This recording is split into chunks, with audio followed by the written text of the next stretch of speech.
that left us with, what do we do? So I really started to do better. I wasn't really trying to go back to doing bad. So I just kept going, assuming that, that's not gonna be a problem that I'm gonna have. We all lie to ourselves constantly about all kinds of shit. So that's what I did to myself. Yeah. And I got deep into the game. And then sometimes we used to go to try to find the guys that were rumored to have did it. And we never were successful with that, So y'all was on the east side. When did y'all move to the west side? Well, because we originated from the west side. And the blocks were too populated and different problems led us to the east side. And when we got to the east side, we just set up shop on the east side, stronger. Because before that, we were having constant shootouts with Purple Top. Just yesterday, somebody from the neighborhood that I saw reminded me about a 7-minute shootout that we had on Columbus Avenue. Now, 7-minute shootout. You know how long that shootout. Yes, man. 7 minutes. Yeah, and in that time, Studying that, and how did you go about picking the blocks and figuring that out? Like at that time. When we came to the west side, we put a flag down on 107th Street, and 106th Street was what divided us from 105th Street, which was Purple Top. So we just put the flag down and said we wouldn't let anybody work nowhere on Manhattan Avenue or Columbus Avenue or Amsterdam Avenue, from 107th Street to 110th Street. Okay. And then that just was a rule that was everybody respected it, man, because we were very violent, unfortunately. So the actor, you don't have childhood friends, Merle Santana? Merlin, yeah. Merle Santana. Merle Santana, for the people who don't know, you could tell his story, like what TV show he played on. Oh, yeah, They grew up to, yeah, he was doing a lot of commercials. He was doing the Bill Cosby show at that time. He was Stanley. He did the Moesha show. He did Under One Roof. He did a movie with Robert De Niro. He played a lot of stuff. He was shopping my script, and he was killed for nothing. Yeah. And it's tragic because he was on his way. He had just broke out of the little young man role on TV, and now he was about to do bigger things. He was putting down a lot of music. He was on his way when he died. So I'm gonna step back a little with your relationship. He is from your block, right? Yeah. So he came up a little under you. Probably a lot under me. I feel it was Moses, yo. So he wasn't into he was someone. No, he was a kid. He was a good kid, and he knew what he wanted to do. However, he was fascinated with what we were doing and what he would see us doing, the motorcycles, the cars, the women, the jewelry, everything that was going on, the nightlife, Man, he wanted to be a part of it, but he was already at the age where he was living in Studio City in California, and he would just come through on the red eye to hang out, to smoke blunts, to park his. How you felt about when the time came when, the police came and rounded you out? Well, I wasn't a part of that. I was already in. I got arrested for an attempted murder a month before that happened. Oh, okay. And they didn't give me no bail, which was surprising. Because in the 90s, you could walk around the same neighborhood and have 4 murders and still be playing dominoes on the block. And if you got caught, you could still get 4 or 5 years for all 4 murders. That was happening back then. That's how cheap life was, especially in the neighborhoods that I'm from. Yeah. Because you was either selling drugs, or you was smoking crack, or you was doing something, or you was prostituting. So they actually valued it less. But I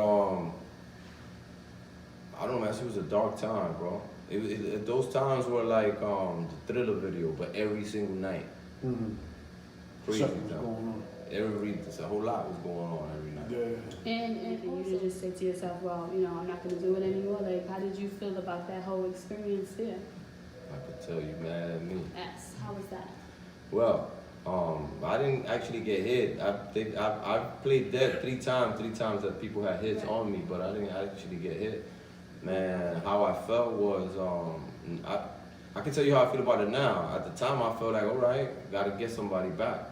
Now I go, wow, because how many times could you, I was blessed all of those times. Right. So it's scary now when I think about it. It wasn't scary then. I get up, take a shower and go to a club. man. Latin quarters. You know, all that. Hot Drives, Roxy. Latin quarters was all rocking that. back then, right? Of course. It was on 97th Street. You know. Yeah. I could tell. Yeah, right there on Broadway, That's man. it. Yeah, We got into trouble there too a bunch of times. Yeah. We had a fight in there with the Wild Cowboys. Yeah.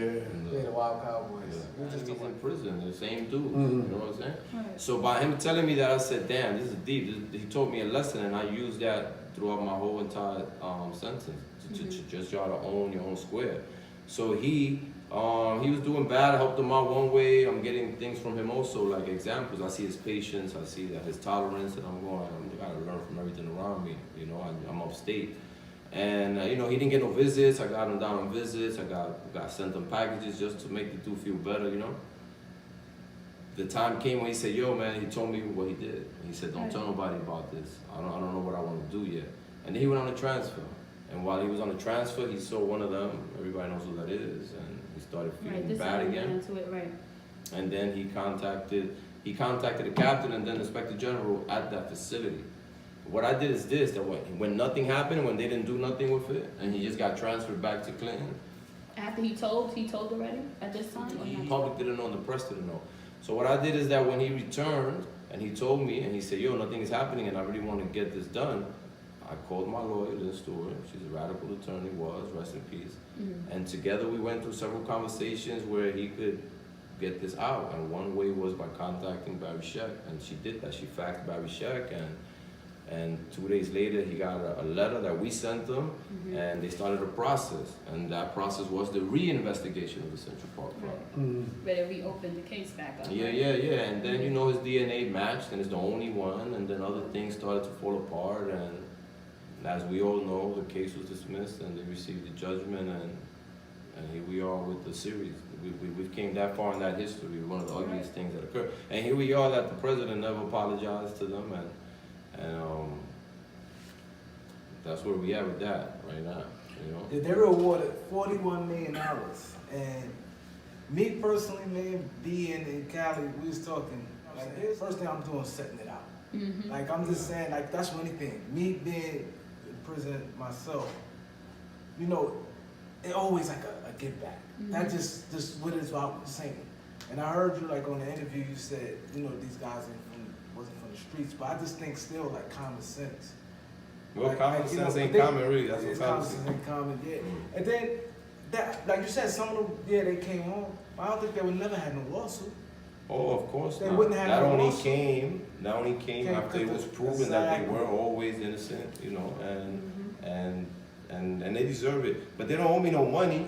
I was looking for some kind of acknowledgement, like, yo, everybody, you know. The only thing that keeps a person from doing more good is when they feel good about the good they're doing. Exactly. You know what I'm saying? I'm glad you said that. So the recipient of any generosity, I always like to say, is all he has to do is she to say thank you. Thank you. Yeah, thank thank you. you. Thank you go a long You way. know It what I'm definitely And does. recognition, because Ava Does. DuVernay doing a series on Those it. people usually are family members, and they might not be wearing Gucci and Prada, and they might not be, you know, popping bottles, but they made it through a lifetime, and they're still next to you. So those are the people that got you.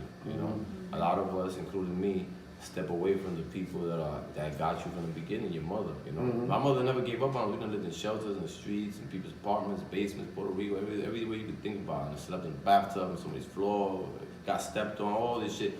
But we always slept clean, and we always ate before we went to sleep. And she always woke us up for school. I've seen growing up where moms just gave up and let their kids do whatever the fuck they want. All of us in this room, I'm sure, seen that, you know? Yeah. So she never gave up. She always took us to school. She took us to school scared in Brooklyn, in the wrong neighborhood. She walked back by herself. She came back to pick us up. She tried to jump into the fight when they trying to bully my brother. You know, my mother's been a mother solid 100%. She just,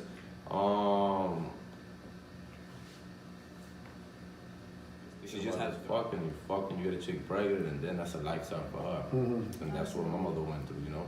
So I just feel you gotta listen to the people that got you, so that you don't have them people coming to see you up north, and then you telling them and crying to them about how right they were. I paid for my commissary the entire time I'm in prison. I paid for my own lawyers. I paid for my own bills. I paid bills for other people.